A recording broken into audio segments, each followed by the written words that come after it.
Incursionar en el mundo laboral puede ser toda una aventura. Hoy voy a conversar con Carolina Fernández, quien nos va a contar todo acerca de los temas laborales. Carito, muchas gracias por estar acá. Hoy es un día más de aprender un montón y descubrir historias llenas de aprendizaje además. Y ha sido un enorme placer conocerte.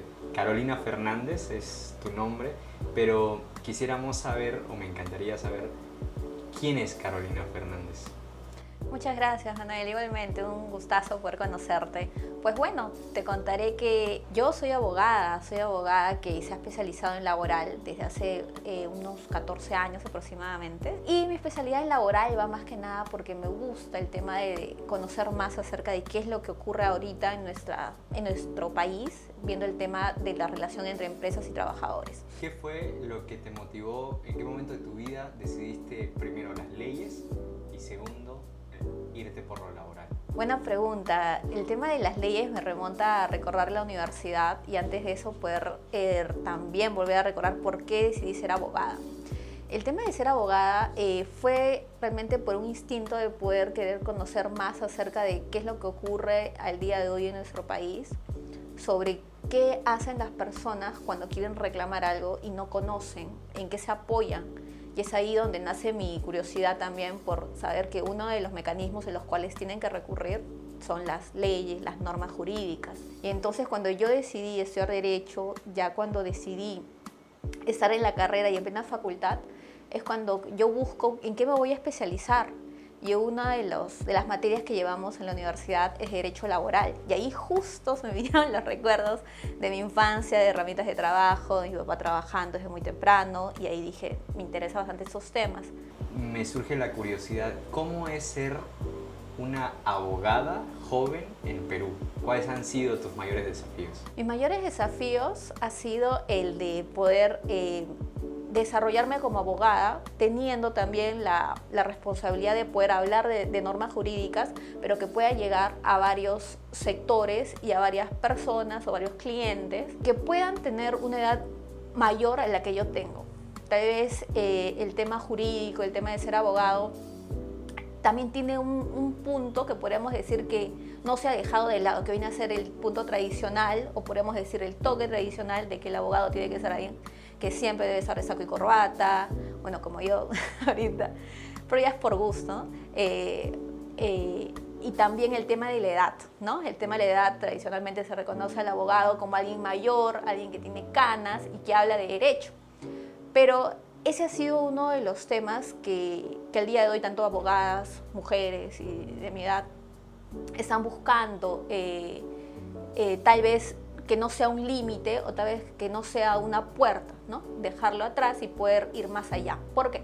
Porque el tema de poder ir más y difundir más temas va a ayudar mucho a todas las generaciones. Entonces, uno de los, no diría problemas, pero sí diría retos, ha sido poder hablar con empresarios que tienen que son de avanzada edad y poder ayudarlos a entender temas que pueden ser complejos. Es bien cierto que a veces los abogados hablamos con términos legales que no son de fácil entendimiento de todos, entonces con esa apertura he buscado llegar a más personas, ¿no? ¿Y cómo fue ese salto de tu trabajo tradicional a incursionar en las redes sociales, que por cierto ha sido una de las vías a través de las cuales nos hemos conocido, que tienes una comunidad impresionante que interactúa constantemente contigo y a través de la cual además ayudas a un montón de gente? ¿Cómo fue hacerlo y además cómo fue construir esa comunidad y cuáles son, digamos, esas ventajas y desventajas dentro de ese desafiante mundo de las redes sociales? Yo llevo redes sociales en el año 2020. Creo que me ha pasado lo que a varios creadores de contenido también les ha pasado, que es en el año 2020, la pandemia, el estar en casa, cuidarse por todo lo que es el tema del coronavirus, que al estar trabajando en casa pude tener más tiempo libre y en ese tiempo libre poder repensar varias cosas. Y justo en época de la pandemia del año 2020, creo que varios también les ha pasado que llegan a esa red de TikTok. Creo que ya estaba inclusive, pero varios nos comenzamos a interesar por los trends, los videos y todo lo que podíamos ver. Y es allí donde por primera vez por curiosa, porque también vi algunos que otros creadores de contenido, bueno, en esa época, que decidí sacar un video para poder difundir un tema. Recuerdo que el primer tema fue acerca de las indemnizaciones vacacionales. Y este video también, curiosamente, podemos decir que se hizo viral. Tuvo varias vistas, varios comentarios. Y a medida que yo veía los comentarios, veía preguntas que para mí podría decirse de que eran muy sencillas, pero para las personas que los preguntaban, veía de que no tenían un conocimiento que podría yo pensar que todos lo podríamos saber. Es por eso que ese tipo de preguntas hicieron a que yo pueda evaluar y darme cuenta de que habían puntos que no se conocían y que eran muy importantes. Es por eso que yo digo, ok, entonces si hay estos temas que las personas están preguntándose, que quieren conocer más, ¿por qué no poder hacer videos explicándolos? Porque yo los domino, todos los días los veo en mi trabajo, entonces ¿por qué no responderlo mediante un TikTok? Y también esa respuesta va a poder llegar a más personas y van a poder entender y conocer más, porque tal vez a alguien le puede estar pasando ese tipo de situación y se está preguntando, ¿no? Entonces, yo con ese tipo de ideas me imaginaba que podía cumplir con la idea que siempre me tenía en la mente, que era que cuando estudiaba Derecho, ok, tengo los conocimientos, pero con los conocimientos estoy llegando a más personas, tal vez estoy pudiendo enseñar, estoy haciendo algo más, ¿no? Entonces, es de forma, podría decirlo inclusive indirecta, me llevó a cumplir una de las metas, uno de los proyectos que siempre tuve. Es por eso que a medida que creaba TikTok, 1, 2, 3, veía que tenían una respuesta. Llegó un punto donde hice varios videos y tenía varios seguidores, pero hubo un momento en el que un video se hizo viral. Tuvo miles de comentarios, de vistas, y eso hizo que me ponga a pensar si podía tal vez darle más tiempo a esta red para poder seguir llegando a más personas y para poder tal vez ayudar, ¿no? Y esa fue mi filosofía. Ella comenzó en 2021, comencé a crear más contenido.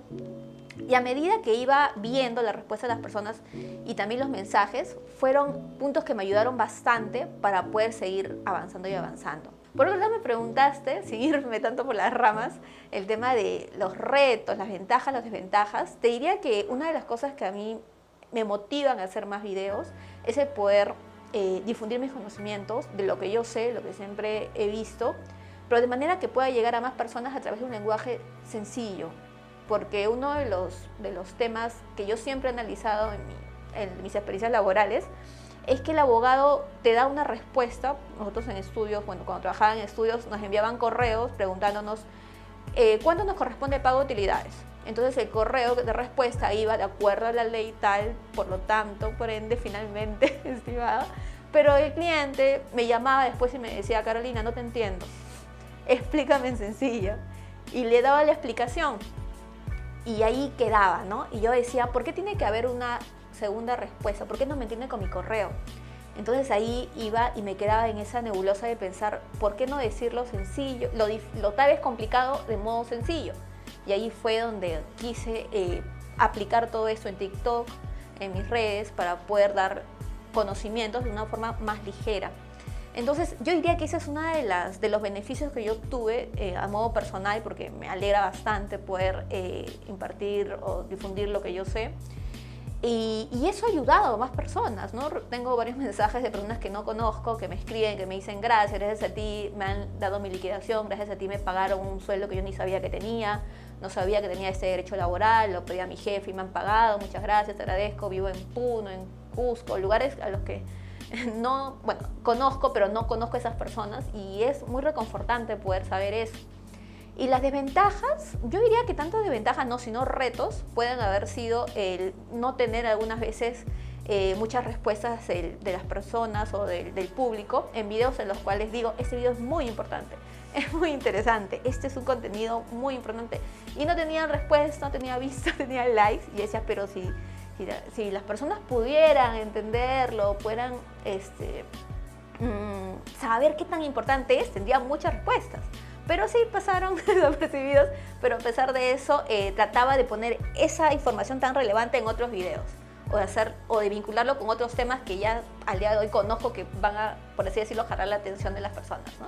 Entonces, por ahí esos podrían ser los retos que tendría. ¿Y cuánto tiempo demoró desde que empezaste hasta que viste que había como una comunidad y que había una respuesta? En el año 2021 yo comienzo a hacer videos diarios. A medida de la mitad del 2021 ya comienzo a tener videos que se vuelven virales. ¿Cómo pasa esto? Es que ahí uno ya va encontrando tal vez los puntos o los temas en los cuales las personas podrían poder entender o requerir más videos, ¿no? O requerir más dudas. Y es ahí donde yo ya comienzo a tener respuestas, podemos decir, más vistas y todo eso, y ya comienzo a armar más mi contenido. Yo comienzo a estructurarlo, a ser más organizada, a tener mi agenda, a decir a qué hora, en qué momento, cómo voy a crearlo, en qué lugares, sobre qué temas, cómo voy a hablar.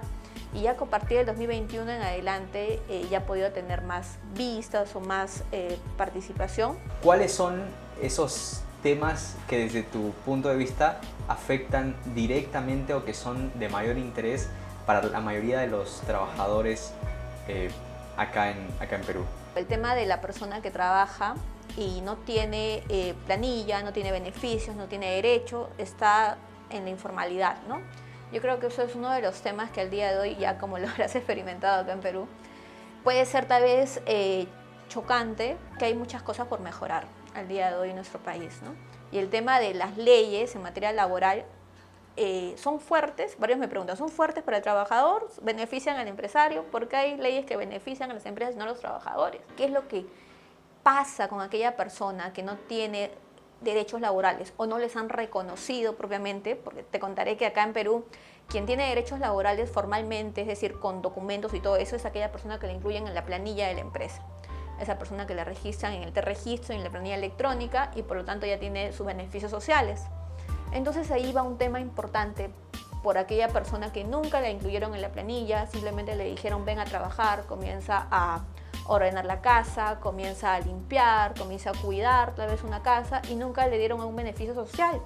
Ese tal vez es un tema que al día de hoy se está buscando regular. Hay varias instituciones públicas que ya se han encargado de vigilar esto. En Perú tenemos la SUNAFIL, tenemos Ministerio de Trabajo, inclusive hay Poder Judicial, que ya se encargan de buscar la protección. Porque te contaré, Manuel, que en temas legales, acá en Perú, sí existen derechos laborales, ¿no? También en mi TikTok tengo varias veces preguntas como, por ejemplo, me contrataron el día de ayer y no me pusieron en planilla. No me están pagando 2025, al día de hoy nuestro mínimo vital es ese monto. Me están pagando 200 soles por trabajar 12 horas diarias y en realidad no me están dando ni siquiera mis instrumentos de trabajo. Puede ser que es un trabajador que trabaja de limpieza o puede ser alguien que trabaja en seguridad y no le dan un arma, no le dan un equipo de implementación de seguridad, no le dan protección, simplemente le pagan 200 soles mensuales y le dicen trabaja 12 horas diarias. Entonces ahí viene el tema de qué es lo que podríamos nosotros conocer y qué podría esa persona reclamar, ¿no? Entonces, si me preguntaras de forma general, yo te diría que sí hay derechos laborales. Esa es una clara situación de vulneración o, por así decirlo, una lesión grave a esa persona porque no se están respetando. Y acá vienen los derechos constitucionales, que son los derechos que para nosotros en la Constitución Política 93, cito la norma porque es importante que podamos saber esto: derecho a la vida, derecho a la salud, derecho al trabajo, a la dignidad, al honor, derechos que pueden verse vulnerados si una persona trabaja 12 horas menos del mínimo vital y sin poder tener una protección, ¿no? Entonces, ante esos casos, de forma general, te diría que sí tiene todos los derechos laborales. ¿Una persona que no está en planillas no puede recibir los beneficios? Una persona que no está en planilla, pero que hace un trabajo, un recepcionista que esté trabajando, pongamos que en un hotel, ya, hace su actividad, se encarga de recibir a las personas, de conversar con las personas, los huéspedes propiamente, y llega a hacer un registro, apunta los nombres, cuida que esa persona ingrese, que se retire, hace el check-out. Esa persona, entiendo, ese recepcionista va a tener un horario de trabajo, va a estar cumpliendo un horario de 8 a 5. Ese recepcionista va a tener que estar ubicado en un ambiente, en una mesa, por así decirlo, en recepción. Ese recepcionista va a tener que tener un uniforme. Ese recepcionista va a estar cumpliendo las órdenes del dueño del hotel. Entonces, todo lo que te he comentado son los denominados rasgos de laboralidad, que para temas jurídicos hacen que esa persona tenga todos los derechos laborales de un trabajador, que sí planilla, que sí beneficios sociales, porque cumples con estar subordinado. Es decir, estás cumpliendo órdenes de trabajo, estás sujeto a las órdenes que te da el dueño del hotel. Entonces esa persona tiene todos los derechos laborales, esa persona podría reclamar. En Perú tenemos ETS, gratificaciones, vacaciones, asignación familiar si tiene hijos también, pero sí podría solicitarlo. Entonces, ¿cómo solicitarlo? Siempre ahí también en mis asesorías lo comento porque es una pregunta muy frecuente. Primero, llegar a una conversación con el dueño del hotel. Para ser recepcionista yo le diría, conversa, solicítalo. Puede ser también que por desconocimiento, claro, el dueño no lo sepa, pero sí correspondería a estos beneficios. Entonces hablar con él, explicarle y en base a eso solicitarlo. Ahora, si obtengo una negativa, claro, entonces yo tendría que ir evaluando, iniciar una acción legal. Y ahí vienen los temas de que acá en Perú, ¿cómo inicias acciones legales? De dos modos. Puedes solicitar una investigación, una fiscalización a una autoridad pública, al día de hoy es la SONAFIL, quien va a ir a ese hotel y va a preguntarle a esa persona por qué no lo tiene en planilla, por qué no le paga sus ETS, por qué no le paga sus vacaciones, sus gratificaciones. Entonces ese empleador tendría que tener todos los documentos en orden para pasar una inspección sin ningún tipo de problema. ¿Por qué? ¿Qué es lo peor que le puede pasar a un empresario que es visitado por la SONAFIL? Que lo multen. Las multas van desde 10.000 soles por cada infracción. En este caso entonces se conversaría y si no hay esa solución ya evaluar, esa es la vía de solicitar una investigación por SONAFIL para que vaya al hotel y para que investigue. Y claro, el empleador va a estar sujeto a presentar documentos, contratar su abogado para que no lo multen. Y por otro lado tenemos lo que hacen gran parte de trabajadores, es decir, la vía judicial, ¿no? Si en todo caso evaluar y demandar ante un juez y pedir que le paguen todos los beneficios sociales, ¿no? Porque, por ejemplo, si ese recepcionista estuvo 10 años sin pago de sueldo o menos de mínimo vital y nunca le pagaron los beneficios sociales que al día de hoy todos tienen derecho, como CTS, gratis vacaciones, se tendría que solicitar un reintegro o un pago de todos esos años y ya ir ante un juez. Pero sí, sí hay vías para poder obtener un reconocimiento o para que te paguen, pero claro, es importantísimo que esto sea conocido. Carito, ¿conviene renunciar o esperar a que te echen? Empresas donde tenemos trabajadores que están permanentes y que quieren irse. Ahí viene la gran pregunta. Te contaré que en redes sociales me preguntan, quiero irme mañana mismo, ya no quiero estar con mi jefe. Mi jefe es tóxico, no lo tolero, me dice tal cual cosa y en realidad no me siento cómodo. Pero justo hoy día me ha llegado una invitación de una empresa y me cuentan que tengo que ir mañana a una entrevista. Pero pedir permiso, ¿cómo me voy a ir? ¿No? ¿Cómo voy a pedir permiso para una entrevista? Entonces mejor renuncio y me voy a mi entrevista. O puede ser el otro caso de que me dicen, he estado una semana en un proceso de selección y ya pasé todas las entrevistas y ahora me dicen que comience pero mañana. ¿Cómo le digo a mi empleador que ya mañana me voy?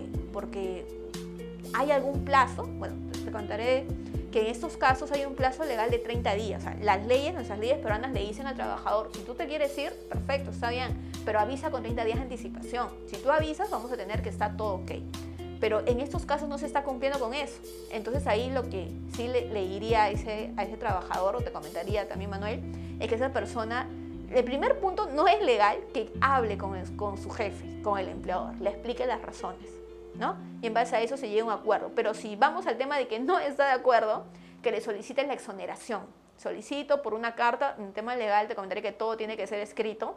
Hay varios trabajadores que se han metido en problemas porque no quedó documentado. Entonces que solicite por escrito que quiere una exoneración de los 30 días. Presente por escrito, el empleador tiene 3 días para decirle si le acepta o no le acepta. Si el empleador no conocía o nunca le envió esta respuesta en 3 días o la carta, vamos a tener que se entiende por aceptado. De igual manera te diría, Manuel, que si se va hoy día, si se va mañana, sí o sí le corresponde su liquidación. Es decir, sus ETS, su gratis, sus vacaciones truncas y su certificado de trabajo propiamente, ¿no? Entonces por ahí te diría que sí o sí, pero el tema está en cómo hacer la comunicación. Eso ya no son tantos temas legales, pero yo siempre recomiendo una conversación previa, una explicación de cuáles son tus motivos y después de eso ya presentar tu carta de renuncia, ¿no? Pero sí, para temas legales nuestra ley nos indica que tenemos que avisar con 30 días y con esa aceptación ya, ok, el trabajador se puede ir, ¿no? Porque la renuncia en sí, te comentaré también que es un derecho, ¿no? Nadie puede trabajar en un lugar donde no se sienta adecuado, no se siente cómodo. ¿Qué pasa si yo estoy en un espacio laboral donde me faltan constantemente al respeto? Ya sea jefes, ya sea colegas o puestos medios o incluso personas que están a mi cargo. Si constantemente me están faltando el respeto, me están acosando, me están discriminando y no hay ninguna acción, ya sea de superiores o de otras instancias, o sea, nadie me defiende, ¿qué acción puedo tomar? Te contaré que nosotros acá en Perú tenemos una ley que se reguló desde el año 2017, Ley de Prevención contra el Hostigamiento, pero ese hostigamiento es sexual. Ya, nosotros tenemos dos tipos de hostigamiento, el laboral y el hostigamiento laboral sexual. El hostigamiento laboral sexual es el que ahorita, por así decirlo, está de moda porque es obligatorio que todas las empresas capaciten a sus trabajadores sobre qué es ese tipo de hostigamiento, que viene a ser que tu jefe realice actos de índole sexual o sexista en contra de la trabajadora o el trabajador. Es indistinto, no tenemos acá el tema de que solamente acepto que mi jefe me acose. No, puede ser una jefa, porque también ha habido sanciones a varias jefas y también jefes, y también de otros géneros. Somos abiertos en esta ley, no discriminamos a nadie. El tema está en que este es un procedimiento que el trabajador tiene que avisar, porque acá viene otro punto importante. El empleador va a conocer porque el trabajador le avisa, y ahí viene el tema, ¿no? Sí hay leyes que protegen a los trabajadores totalmente. Tenemos dos leyes, hostigamiento sexual, la que busca evitar esto, y también la ley que busca evitar los otros hostigamientos laboral. El que me comentaste de maltrato, me dicen tal cual, tenemos un caso de hostigamiento laboral. Eso, la trabajadora o el trabajador tendría que avisarlo al empleador y que se inicie una investigación. Pero claro, como todo tipo de hostigamiento tiene que ser probado, porque te diré también que existe la falsa queja. No me subieron el sueldo, ok, entonces lo denuncio ante el empleador. Me cambiaron del lugar de trabajo, lo denuncio. Entonces, esos tipos de hechos son muy delicados. Sí tenemos leyes que protegen de todas maneras. ¿Y a quién tendría que acudir? En el tema del hostigamiento laboral, el trabajador o la trabajadora afectado tendrían que ir donde su empleador e informarle con una carta. Porque, repito, en tema legal todo tiene que ser escrito. Si es verbal, tú me dijiste ayer, ok, pero ¿cómo lo pruebas? Escrito. Informarle al empleador para que el empleador inicie la investigación. Y si el empleador no inicia la investigación, se aplicará en todo caso que ese trabajador vaya a su FIL, denuncie y que se inicie la investigación, o en todo caso vaya a la vía judicial, demande. Pero claro, tiene que haber un aviso de la denuncia, porque claro está, si yo no conozco, y acá viene el caso, ¿no? Si yo no conozco como empleador que habían esto, ¿cómo iba a iniciar una investigación? Te contaré también que existen casos de trabajadoras o trabajadores también que renuncian y dicen, estoy renunciando porque mi jefe siempre me invitaba a salir y yo nunca quise. Ese es el motivo por el que estoy renunciando. Pero lo comentan en la renuncia, ya cuando están fuera de la empresa. Ahí nuestra ley dice, a pesar de eso tú tienes que iniciar la investigación, a pesar de que esté fuera de la empresa, para que tu empresa evite ese tipo de casos. Bárbaro, Alfredito. De nuevo, te agradezco muchísimo el tiempo que has invertido con nosotros. El motivo principal por el cual decidí acudir a ti es porque realmente en lo muy poco que vi y que luego continué revisando, identifico a una persona completamente profesional, proactiva, que tiene muchísima creatividad, que tiene un gran liderazgo, que tiene un gran potencial, como muchísimos jóvenes peruanos, para hacer cosas importantes. Te felicito porque ayudas no solo a los trabajadores peruanos, sino también a un montón de emprendedores que seguramente tienen un montón de dudas. Y una cosa que hoy quiero hacerlo acá frente a las cámaras es invitarte a que te sumes a nosotros en este pequeño fragmento de tiempo que nos queda en el proyecto, que es como un mesecito o menos, para charlar, para escuchar también a muchos más jóvenes y a muchos más trabajadores, compartirte las dudas, y no solo desde la perspectiva del trabajador, sino también del emprendedor. Básicamente que seas como nuestra asesora laboral durante este tiempo. No sé si estás de acuerdo, si te gustaría sumarte. Claro que sí, encantada, Onel. Creo que es una muy buena iniciativa y este proyecto ayuda bastante, ¿no? Qué mejor que poder seguir difundiendo, apoyando en todo lo que es el tema de legal, ¿no? Creo que el poder enseñar o poder brindar, otorgar todas las palabras que puedan ayudarnos a expresar lo que las personas saben, y en mi caso lo que yo sé en tema legal laboral es de mucha necesidad y realmente ayuda a que todos podamos difundir, ¿no? Un punto que yo quisiera también mencionar es el tema de que yo le cuento algo a Juan. Lo que Juan aprendió hay que tener por seguro que lo va a difundir con las demás personas, en charlas, en reuniones, y eso hace que todos formemos una cadena de conocimiento, y qué mejor que contribuir con eso. Gracias, te felicito un montón, gracias por aceptar, y esta es solo una de muchísimas más conversaciones que seguramente vamos a tener, en la cual, insisto, vamos a hablar desde la perspectiva también del emprendedor, abordando otras temáticas, también desde el trabajador, abordando muchas otras temáticas. Felicidades, me siento muy orgulloso por ti, y nada, pues hoy además has sido muy paciente al esperar que podamos grabar esto. Esta ha sido la primera de muchas más conversaciones en las cuales nos va a nutrir de muchísimo conocimiento nuestra querida Carito, a quien la pueden encontrar tanto en Instagram como en TikTok como Carolina Fernández_abogada, que lo vamos a dejar acá. Así que, Carito, gracias. Muchas gracias. Y gracias. nos vemos prontísimo. Gracias. Sí, de todas maneras.